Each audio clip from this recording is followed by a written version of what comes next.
नमस्कार, मी सोपान तुकाराम गायकवाड. मी राहणार मोशी, पिंपरी चिंचवड. मला माझा पुतण्या 20 दिवसापूर्वी एक्सपायर झाल्यामुळे मला थोडंसं त्याच्या टेन्शनमध्ये माझ्या छातीत त्रास होऊ लागला आणि डोकं, छातीत आणि हात दुखायला लागला. त्याच्यामुळं मी लगेच ॲक्शन घेतली आणि हॉस्पिटलला न जाता माधवबागमध्ये आलो. मला 2016पासून माधवबागचा अनुभव आहे. मी माझ्या दाजींना इथं ॲडमिट केलं होतं आणि त्याच्यानंतर 3-4 पेशंट मी इथं घेऊन आलो.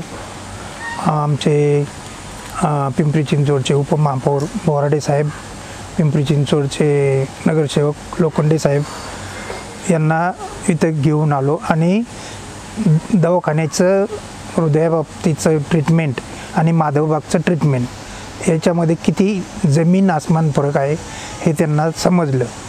आणि ऑपरेशन न होता डॉक्टर लोक ऑपरेशन करण्यासाठी एवढे प्रवृत्त करतात की तुम्ही उद्या लगेच अटॅक येऊन तुम्ही वर जासाल अशा परिस्थितीत सांगतात, परंतु असं काही नाही आहे.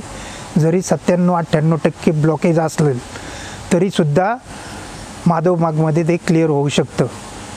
आणि इथली सर्व सुखसुविधा पेशंटबरोबर एक माणसाला राहण्यासाठी सोय असते. अन्न पण निरोगी आणि पौष्टिक असतं.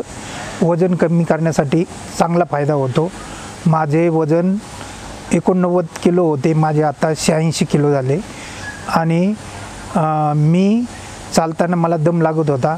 मी आत्ता अर्धा तास चालतो स्पीडमध्ये.